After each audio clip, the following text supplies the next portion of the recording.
Rabbil alamin. Allahumma salli wa sallim ala sayyidina wa maulana Muhammadin wa ala alihi wa sahbihi ajma'in, amma ba'du.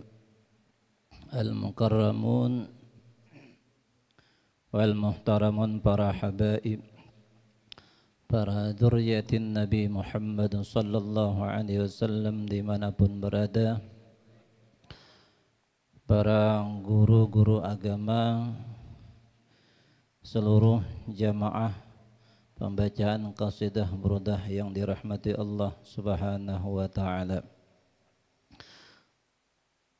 Segala puji bagi Allah yang mana pada malam hari ini kita masih diberikan kesehatan, masih diberikan umur, sehingga kita bisa kembali melaksanakan kegiatan rutin kita, yaitu pembacaan qasidah burdah yang mudah-mudahan Allah Subhanahu wa taala mencurahkan rahmatnya kepada kita semua, dan mudah-mudahan kita dikumpulkan di surganya beserta kumpulan baginda Rasulullah Muhammad sallallahu alaihi wasallam. Salawat serta salam kita curahkan kepada junjungan kita baginda Rasulullah Muhammad sallallahu alaihi wasallam, para keluarga, sahabat, zuriat, tabi'at tabi'in ila yaumil qiyamah. Hadirin yang dirahmati Allah Subhanahu wa taala. Kembali kita lanjutkan pembacaan kitab Kifayatul Mubtadi'in yang disusun oleh Syekh Al-Hajj Abdurrahman bin Al-Hajj Muhammad Ramli. Kita masuk halaman yang ke-24.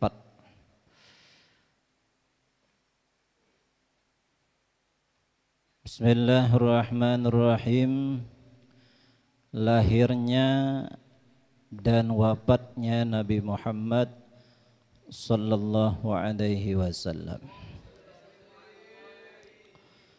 Nabi Muhammad sallallahu alaihi wasallam telah dilahirkan di negeri Mekkah pada malam Isnin, malam Senin, dahulu sedikit daripada waktu fajar pada tanggal 12 Rabiul Awal tahun Gajah, bertepatan dengan 20 April tahun 571 Masehi. Nabi kita Muhammad sallallahu alaihi wasallam, kana mauliduhu sallallahu alaihi wasallam makhulan makhtunan maqtu'as surah. Nabi kita Muhammad sallallahu alaihi wasallam ketika dilahirkan dalam keadaan makhul, sudah ada celak matanya.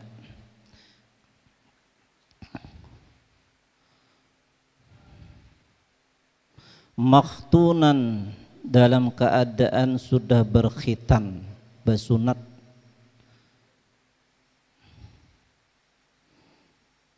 Maqtu'as surah, pusatnya sudah dipotong, putus sudah, artinya kada ada lagi. Dan beliau itu dilahirkan tanpa ada diiringi dengan darah, bersih.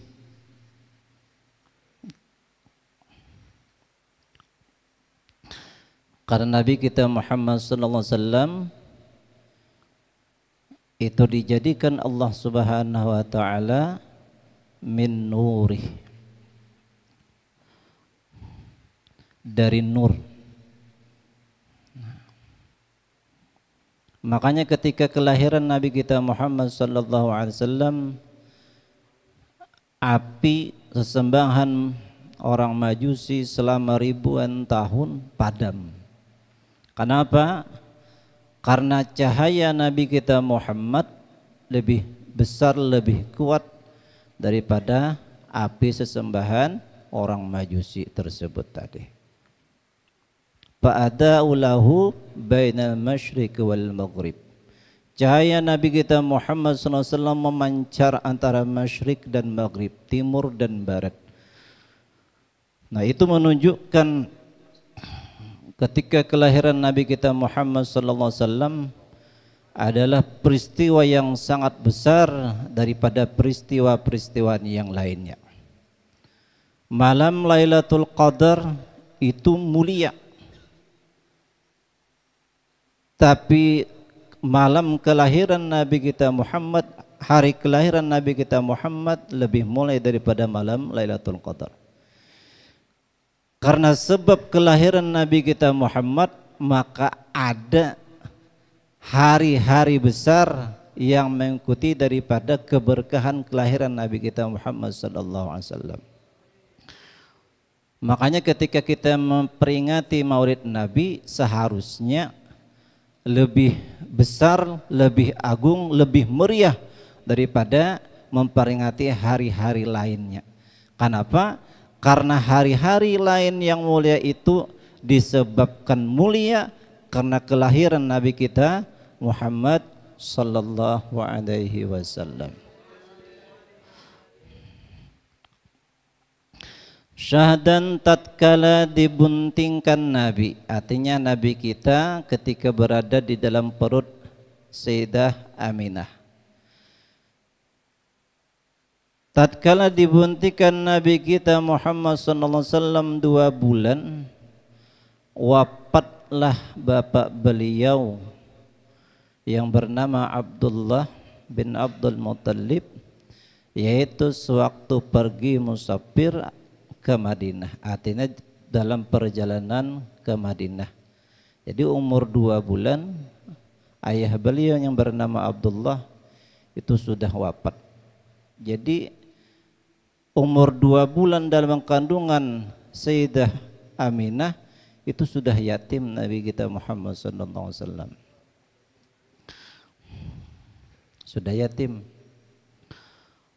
Dan tatkala dilahirkan Nabi kita telah sampai berumur 6 tahun, wafatlah pula ibunya. Umur 6 tahun dilahirkan, ibunya wafat. 2 bulan ayahnya wafat dalam kandungan ibunya. Ketika dilahirkan 6 tahun sudah berumur, ibunya pulang wafat. Yatim piatu umur 6 tahun. Apa rahasia Allah Subhanahu wa taala? Ayah ibunya wafat ketika Nabi kita Muhammad SAW masih dalam keadaan kecil. Rahasianya apa? Allah Subhanahu wa taala ingin supaya Nabi kita Muhammad SAW itu tidak berpegang kepada makhluk, tidak mengharap kepada makhluk, cuma mengharap kepada Allah Subhanahu wa taala. Karena perjalanan Nabi kita Muhammad ini ke depannya itu adalah perjalanan yang sangat luar biasa. Rintangan yang sangat besar yang dihadapi Nabi kita Muhammad SAW, sehingga Nabi kita Muhammad dididik oleh Allah Subhanahu wa taala agar segala urusannya diserahkan kepada Allah Subhanahu wa taala. Dilajari mandiri. Karena kita kan kebiasaan nemun ada abah, ada bang masih apa-apa itu kan ma, apa-apa ba, apa-apa ma, apa-apa ba. Harapan kita, pegangan kita masih kepada orang tua kita. Nah, jadi Allah Subhanahu wa taala menjadikan Nabi kita Muhammad yatim piatu agar Rasulullah Muhammad sallallahu alaihi wasallam pegangannya, harapannya adalah hanya kepada Allah Subhanahu wa taala. Jadi dididik sudah supaya kuat. Karena yang dihadapi perjalanan Nabi kita Muhammad rintangannya sangat luar biasa. Ada sembarangan. Nanti kan dalam perjalanan Nabi kita Muhammad dicaci, dihina, dimaki, dipadahi sebagai tukang sihir, dipadahi orang yang gila. macam-macam rintangan yang dihadapi Nabi kita Muhammad. Kada semudah yang kita bayangkan. Namun kita sekarang berdakwah itu nyaman benar. Kada ada cemoohan, hinaan, kada dilempari batu, kada dipadahi orang gila, kada dilempari kotoran. Karena Nabi kita Muhammad penuh dengan rintangan, cacian, hinaan yang dihadapi Nabi kita Muhammad SAW hanya karena sayangnya kepada umatnya Nabi kita Muhammad SAW. Jadi yang kita wayah ini berdakwah dihina orang, caci orang biasa aja. Makanya tolak ukurnya Nabi kita Muhammad. Bila kita dihina orang, dicaci orang, ingatkan Nabi kita Muhammad. Kayak apa perjalanan sidin? Jadi kada ada apa-apanya kita. Maka dikuburkan di Abwa, Ibu Sidin, yaitu satu kampung antara perjalanan Makkah dan Madinah. Dan kata setengah riwayat di Ma'la, ada juga yang mengatakan di Ma'la. Dan tatkala berumur Nabi kita Muhammad 25 tahun telah berkawinlah beliau dengan Sayyidah Khadijah. Kawin dengan Sayyidah Khadijah. Yang ketika itu Sayyidah Khadijah berumur 40 tahun. Jadi ada selisih 15 tahun Nabi kita Muhammad kawin dengan Sayyidah Khadijah. Dan tatkala berumur 40 tahun telah diutus Nabi kita oleh Allah Ta'ala menjadi Rasul dengan menyampaikan syariat agama Islam dengan menanggung beberapa rintangan yang berat-berat di pihak kaum musyrikin. Dan tatkala sampai umur beliau 53 tahun berpindahlah Nabi kita hijrah ke Madinah. Dan tatkala sampai 10 tahun di Madinah wafatlah beliau daripada alam yang fana ini kepada alam yang baka pada tanggal 12 Rabiul Awal. 12 Rabiul Awal hari Senin pas waktu duha. Jadi wafatnya beliau itu 12 Rabiul Awal hari Senin pas waktu duha. Jadi lahir dan wafatnya beliau itu harinya sama, tanggalnya sama. Harinya sama, tanggalnya sama, cuma tahunnya yang beda. Nah, jadi Nabi kita Muhammad wafat pada tanggal 12 Rabiul Awal hari Senin pas waktu duha tahun 11 Hijriah serta dikuburkan pada tempat yang ada sekarang ini yang dia ziarahi yaitu di Madinah Al-Munawwarah. Oleh segenap umat Islam seluruhnya, artinya ziarahi oleh segenap umat Islam seluruhnya. Maka jumlah umur beliau 63 tahun. Jadi jumlah umur beliau ketika wafatnya 63 tahun. 63 tahun Nabi kita wafat. Ada peristiwa di akhir-akhir di detik-detik wafatnya Nabi kita Muhammad sallallahu alaihi wasallam. Dikatakan oleh Sayyidah Aisyah radhiyallahu anha, karena Nabi kita Muhammad itu wafat di rumah Sayyidah Aisyah radhiyallahu anha dalam pelukan Sayyidah Aisyah.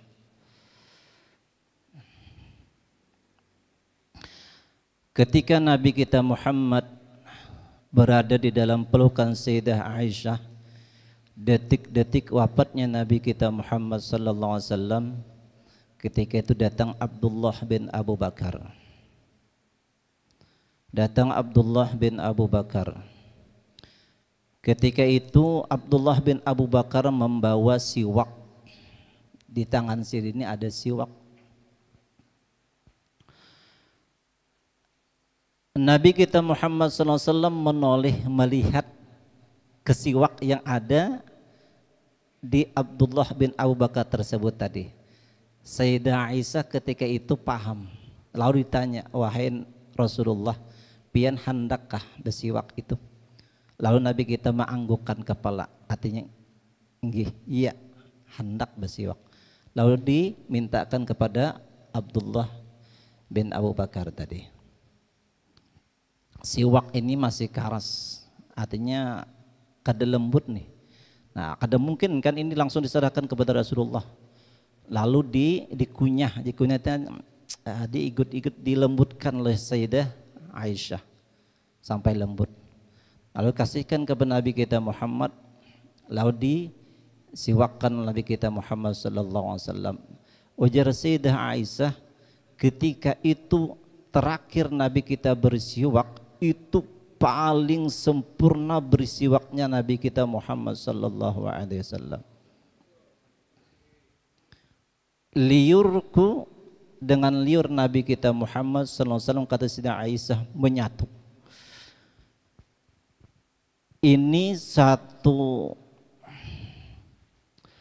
iktibar kepada kita sebagai umat Nabi kita Muhammad sallallahu alaihi wasallam, artinya pembelajaran kepada kita bahwa satu sunnah yang dianggap biasa, dan sekarang ini kan orang jarang-jarang bersiwak, itu ada kayu siwak tuh jarang-jarang ya, ada bersiwak kan jarang-jarang orang, karena sebagian mungkin murid terasa apa kayak itu, mungkin ada kelihatan kurang jorok lah mudinnya, ada mungkin kan berpikiran rasa aneh, ada juga ya. Padahal sunnah bersiwak itu luar biasa. Di akhir-akhir wafatnya Nabi kita Muhammad SAW itu bersiwak. Sunnah tapi pahalanya luar biasa. Bahkan tata cara bersiwak itu kan ada sembarangan tuh, ada niatnya, ada tata caranya, cara memegangnya pun ada diajarkan, cara memegang siwak. Terus cara memutarnya kayak angka 8 3 kali, terus didorongkan ke langit-langit, ada. Nah, alangkah bagusnya dan sempurnanya kira-kira kalau santri itu jangan sampai kada punya siwak ya, karena ini kelihatan sunnah tapi luar biasa. Bahkan ketika detik-detik wafatnya Nabi kita Muhammad SAW melakukan yang namanya bersiwak. Bahkan dalam hadis dikatakan sembahyang sunnah 2 rakaat pakai siwak itu melebihi pahalanya 70 kali rakaat, 70 rakaat daripada sembahyang yang tanpa siwak. Luar biasa, 70 kali sembahyang kelapahan kita, jadi hendak mendapatkan pahala 70 bersiwak 2 rakaat tadi, pahalanya sama dengan sembahyang 70 rakaat. Nah, jadi di detik-detik Nabi kita Muhammad SAW itu, Nabi kita Muhammad SAW melakukan yang namanya sunnah bersiwak. Ada ibadah hendak sembahyang aja, kada ibadah hendak mengaji Quran aja, kada ibadah hendak berzikir aja, kada ibadah hendak berwudu aja. Bahkan ini menunjukkan sesuatu yang luar biasa, ketika hendak wafatnya Nabi kita Muhammad SAW masih menyempatkan untuk bersiwak. Ini di detik-detik wafatnya Nabi kita Muhammad sallallahu alaihi wasallam. Ini di dalam kitab Ar-Rahiq Al-Maktum ada itu diceritakan.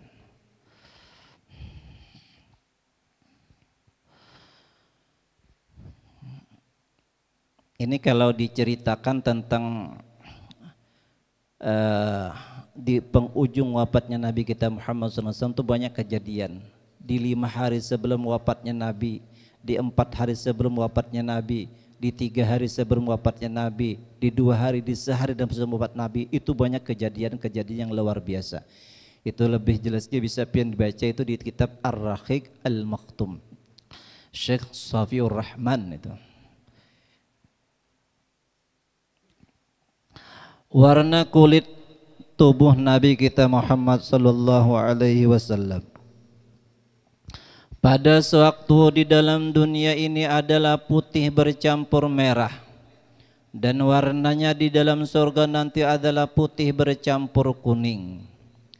Sifat badannya yaitu sederhana, tidaklah sangat tinggi dan tiada rendah, yaitu pertengahan. Cahayanya gilang gemilang seakan-akan nur, seakan-akan cahaya. Tidaklah baginya mempunyai bayang-bayang. Nyamuk dan lalat tidaklah dapat hinggap pada tubuh beliau, karena beliau adalah orang yang suci.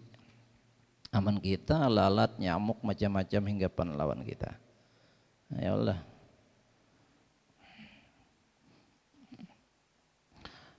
Suaranya bagus, merdu, tertawanya tersenyum. Baunya sangat harum seperti bau bunga mawar, meskipun tiada menyentuh bau-bauan. Tabiatnya Nabi kita Muhammad SAW bersifat tawadu, yaitu merendahkan diri. Terkadang beliau menjahit terumpah dan menambal kain pakaian dan memarah susu kambing dan berjalan ziarah kepada ahli keluarga dan mengasihi kepada fakir miskin, terkadang sekedudukan dengan mereka itu, dan mendatangi sewaktu dapat sakit mereka itu dan menolongi akan keperluan mereka itu, dan merasa kasihan terhadap kepada kaum perempuan yang tiada ada bersuami dan kepada anak yatim, dan menolongi segala yang keperluan dan yang kekurangan mereka itu. Maka banyaklah lagi segala sifat dan tabiat yang baik-baik yang tidak disebutkan di sini. Dalam rawi itu apa? Idza da'ahul miskinu ajabatam mu'ajjala. Wa huwal abis syafiqu birrahimi wal yatimi al-marah. Nah, jelas sudahlah. Syahadan wajib atas tiap-tiap mukallaf mengetahui nasab zuriat Nabi kita Muhammad SAW daripada jihad bapaknya dan ibunya seperti tersebut di sini. Bermula Nabi Muhammad yaitu adalah anak Abdullah, anak Abdul Muttalib, anak Hashim, anak Abdul Manab, anak Qusay dan atau anak Kilab. Anak Qusay, anak Kilab. Abdullah bin Abdul Muttalib, Muhammad bin Abdullah bin Abdul Muttalib bin Hashim bin Abdul Manab bin Qusay bin Kilab. Ini ada 3 pendapat ini. Pendapat yang pertama, mulai Nabi Muhammad sampai ke Adnan itu sepakat ahli sejarah dan ahli nasab. Artinya menyetujui bahwa keturunan Nabi kita Muhammad yang disepakati itu artinya riwayatnya sahih mulai Muhammad sampai Adnan. Nah, dari Adnan ke Ibrahim, Nabi Ibrahim itu ulama tidak berkomentar, kadang menyalahkan, kadang juga, kadang membenarkan, kadang juga, artinya berdiam. Dari Nabi Ibrahim sampai ke Nabi Adam, nah itu sepakat ulama bahwa di periwayat-periwayatnya itu ada yang munkar, artinya kadang sahih. Nah, itu sepakat ulama. Kan ada orang menyebutkan keturunan Nabi kita Muhammad dari Muhammad Abdullah sampai ke Nabi Adam. Jadi 3 pendapat tuh. Dari Muhammad sampai ke Adnan sepakat ahli sejarah dan ahli nasab sampai ke sana keturunan sahih Nabi kita Muhammad. Adnan ke Nabi Ibrahim itu ulama tidak berkomentar, diam, kadang menyalahkan dan kadang membenarkan. Nah, Nabi Ibrahim sampai ke Nabi Adam, nah itu sepakat ulama bahwa periwayat-periwayatnya itu yang mengatakan sampai ke Nabi Adam itu tidak sahih, munkar artinya. Itu sepakat ulama, ada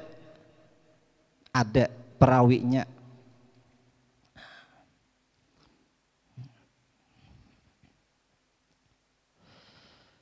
Bermula Nabi Muhammad itu adalah anak Abdullah bin Abdul Muttalib bin Hashim bin Abdul Manab bin Qusay bin Kilab. Ibunya Aminah binti Wahab bin Abdul Manab bin Zuhrah bin Kilab.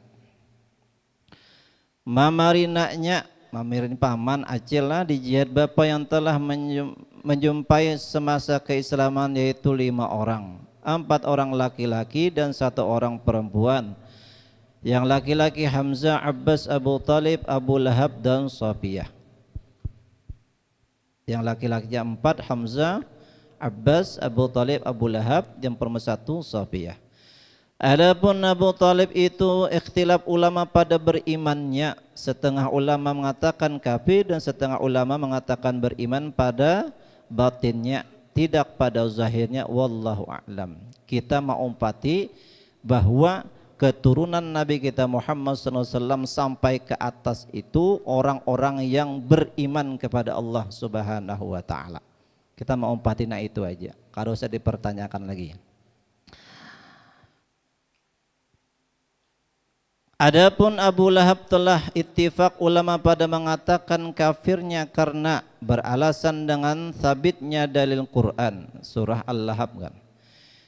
Mamarina di jihad ibu yaitu 5 orang juga, 3 orang laki-laki dan 2 orang perempuan. Aswad, Umair, Abdu Yagus, Faridah dan Pakhitah. Semuanya ini telah meninggal sebelum Nabi kita dibangkitkan jadi Rasul. Jumlah istrinya yaitu 11 orang, 2 orang wafat dahulu daripada Nabi yaitu Khadijah binti Khuwailid dan Zainab binti Khuzaimah, yang ditinggalkan wafat kemudian daripada Nabi kita yaitu 9 orang, Aisyah, Hafsah, Saudah, Safiyah, Maimunah, Ramlah, Hindun, Zainab bintu Jashin dan Juwairiyah. Ada yang mengatakan istri Nabi itu 9, bujur aja kalau 9. Ada yang mengatakan 11, bujur juga. Ya. Yang mengatakan 9 iya juga, 11 iya juga. Di mana selisihnya? Di dalam kitab lain itu ada diceritakan dari yang 11 itu 2 orang yang minta cerai, sisa 9. Yang mengatakan 9 memang 9. Nah, jadi kadang-kadang ada perbedaan. Nah, sama aja yang mengatakan 11 ada kisahnya dahulu, yang mengatakan 9 ada kisahnya juga. Jumlah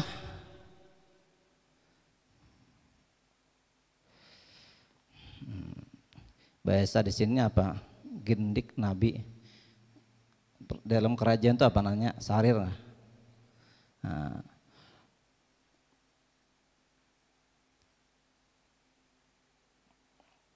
kayak budak kan lah. Jumlah gindik Nabi hukumnya adalah seperti dijadikan istri juga oleh Nabi kita yaitu 4 orang, Mariatul Qibtiyah, Zulaikha Partiyah, Rihanah. Nah, satunya tidak dikenal orang namanya. Kayak budak itu kan. Nah, kalau dimiliki boleh halal semuanya itu, berhubungan badan halal juga kalau dimiliki budak itu. Jumlah anak-anak Nabi yaitu 7 orang. Laki-laki 3, laki-laki ada 3 orang dan perempuan 4 orang. Inilah tertib anak-anak beliau. Qasim, Zainab, Ruqayyah, Fatimah, Ummu Kulsum, Abdullah yang digelar dengan Thayyib dan Tahir dan Ibrahim. Maka yang 6 orang mula-mula itu terbit, artinya terlahir daripada Khadijah, dan yang ketujuh yang akhirnya itu terbit atau dilahirkan daripada Mariatul Qibtiyah yang bernama Ibrahim itu. Nah, itu daripada Mariatul Qibtiyah. Budaknya Nabi tadi, gindiknya Nabi tadi. Nah, 6 orang daripada Sayyidah Khadijah. Maka adalah anak Nabi yang laki-laki semuanya telah mati, telah wafat di dalam masih kecil, artinya di dalam usia masih halus, belum lepas daripada menyusu. Dan anak-anak yang telah perempuan meninggal dunia setelah kawin melainkan Fatimah saja yang masih tertinggal. Maka sesudah kemudian pada wafatnya Nabi kita 6 bulan, wafat pula Fatimah dengan sejumlah usianya yaitu 28 tahun. Apa rahasianya kira-kira? Anak Nabi kita Muhammad yang laki-lakinya itu semuanya wafat meninggal dunia dalam usia kecil. Tidak ada menurunkan garis keturunan. Kalau ada nanti sampai besar menurunkan garis keturunan, itu dia khawatirkan nanti ada nabi sesudah nabi kita Muhammad. Dari perempuan pun tersisa cuma satu, Sayyidah Fatimah. Nah, ini kan yang menurunkan zuriat nabi kita Muhammad SAW. Sayyidah Fatimah dengan Sayyidina Ali, maka melahirkan Sayyidina Hasan dan Sayyidina Husain. Jadi banyak rahasia-rahasia kenapa ini diwafatkan waktu kecil, kenapa ini ditinggal satu. Nah, itu banyak rahasianya. Nah, jadi Sayyidah Fatimah ini umur 28 tahun itu wafat, meninggal dunia. Sesudah wafatnya Nabi kita Muhammad SAW 6 bulan. Jadi wafat Sayyidah Fatimah. Dan wajib atas tiap-tiap mukallaf mengetahui akan bilangan Nabi, yaitu 124.000 orang. Dan jumlah banyaknya rasul-rasul 313 orang. Maka rasul-rasul yang wajib diketahui dengan tafsir dengan rinci yaitu 25 orang. Inilah nama-nama rasul yang 25: Adam, Idris, Nuh, Hud, Saleh, Ibrahim, Lut, Ismail, Ishaq, Yaqub, Yusuf, Ayyub, Syuaib, Harun, Musa, Ilyas, Dzulkifli, Daud, Sulaiman, Ilyas, Yunus, Zakaria, Yahya, Isa, Nabi kita Muhammad sallallahu alaihim ajma'in. Dan yang dinamai ulul azmi daripada mereka yaitu 5 orang, yakni yang lebih sabar dalam menanggung musyaqqah kesulitan, yaitu Muhammad, Nabi kita Muhammad, Ibrahim, Musa, Isa dan Nuh. Dan wajib percaya akan sekalian kitab-kitab yang diturunkan di langit kepada sekalian nabi-nabi, yaitu sejumlah 104 buku. Di antaranya 4 buku yang wajib diketahui dengan tafsir, yaitu Taurat, Zabur, Injil dan Al-Quran. Taurat itu bahasanya Ibrani, Zabur Qibti, Injil Suryani, dan Al-Quran Arabi. Dan wajib mengetahui nama-nama malaikat dengan tafsir 10: Jibril, Mikail, Israfil, Israel, Munkar, Nakir, Raqib, Atid, Malik, Ridwan. Nah, di TK itu kan ada nyanyiannya tuh.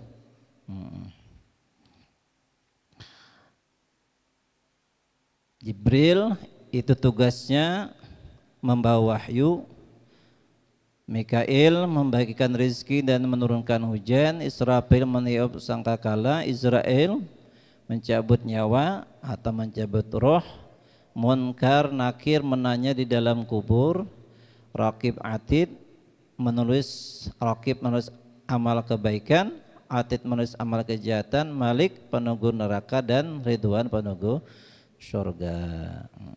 Nah, ini wajib nih diketahui, wajib hafal 25 rasul, wajib kita tahu 10 malaikat, wajib kita tahu. Sekarang mungkin namunnya lawas kada baca, kada ingat lagi. Nah, jadi mau ulang-ulang aja kita belajar ini, mau ulang-ulang aja. Jadi pada intinya itu bukan ilmunya, cuma istiqamah hendak belajar itu aja. Jadi kemana aja kita belajar, dengari ha. Ya itu juga yang dibahas, sama yang dibahas. Cuma kan apa disuruh kita belajar, bukan ilmunya, tapi istiqamah dalam belajar. Nah itu yang dicatat oleh Allah Subhanahu wa Ta'ala. Makanya kita nih amunnya pintar, sudah tahu itu ngalih bener duduk di majelis ilmu tuh ngalih benar. Apalagi wah itu aja jar. Ada itu kan ada hakun dudukna, lalu istiqamah. Nah itu yang dicatat Allah Subhanahu wa Ta'ala. Kalau ilmunya ya itu juga. Nah itu sama aja, diulang-ulang aja kayak itu juga. Nah coba istiqamah itu yang dicari, yang dicatat, yang diridai oleh Allah Subhanahu wa Ta'ala. Nah nanti kita lanjutkan pasal i'tikad ahlud dalalah dan ahlus sunnah. Wallahu a'lam bissawab. Bisirrin nabi wa adihi wa bisirril fatihah. A'udzubillahi minasyaitonir rajim. Bismillahirrahmanirrahim. Alhamdulillahi rabbil alamin arrahmanir rahim maliki yaumiddin. Iyyaka na'budu wa iyyaka nasta'in ihdinas siratal mustaqim siratal ladzina an'amta 'alaihim ghairil maghdubi 'alaihim waladdallin. Amin. Bismillahirrahmanirrahim. Alhamdulillahi rabbil alamin. Allahumma shalli wa sallim 'ala sayyidina wa maulana Muhammad wa 'ala alihi wa sahbihi ajma'in.